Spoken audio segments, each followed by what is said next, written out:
हिमालय की गोदबरी भगवान विष्णु का धाम माना जाता है, लेकिन क्या यहाँ कभी बौद्ध विहार था? आइए जानते हैं इस अनसुने इतिहास को। क्या है यह रहस्य, देखिए और समझिए। परंपरागत रूप से भगवान विष्णु को समर्पित, लेकिन नए शोध बताते हैं कि यह कभी एक बौद्ध विहार था। एक अनसुना सच। भारतवर्ष एक ऐसी पावन भूमि जिसे हम देवभूमि कहते हैं, जहां हिमालय की ऊंची चोटियां और कल कल बहती नदियां हजारों वर्षों से इतिहास की कहानियां सुनाती आई हैं। कभी यहाँ वेदों की ऋचाएं को, कभी करुणा और शांति का संदेश लेकर गौतम बुद्ध की वाणी फैली, सबको प्रेम और करुणा दो। लेकिन इतिहास हमेशा सीधा नहीं होता, वह परतों में छिपा होता है। आज हम जिस मंदिर को बद्रीनाथ टेम्पल के नाम से जानते हैं, क्या वह हमेशा से ऐसा ही था या फिर इसके पत्थरों में कोई और कहानी छिपी है?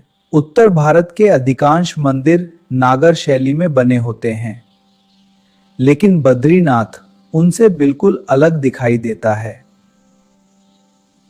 इसका रंगीन ढांचा, ढलवां छत और लकड़ी की नक्काशी कुछ विशेषज्ञों को तिब्बती बौद्ध गोम्पा की याद दिलाती है।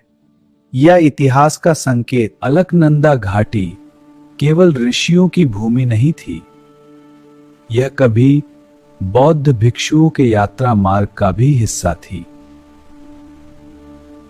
तिब्बत के थोलिंग मठ से इसका संबंध भी बताया जाता है, लेकिन क्या यह संबंध सिर्फ सांस्कृतिक था या धार्मिक भी?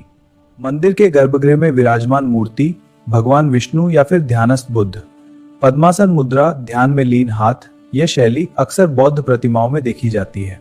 यहीं से शुरू होता है सबसे बड़ा प्रश्न। 8वीं सदी में आदि शंकराचार्य ने इस धाम को पुनर्जीवित किया। कुछ विद्वानों का मत है कि उन्होंने यहाँ पहले से मौजूद ढांचे को ही अपनाया और उसे एक नए अर्थ में स्थापित किया। सच क्या है? इतिहास अभी भी चुप है, न तो कोई अंतिम प्रमाण, नहीं कोई स्पष्ट खंडन।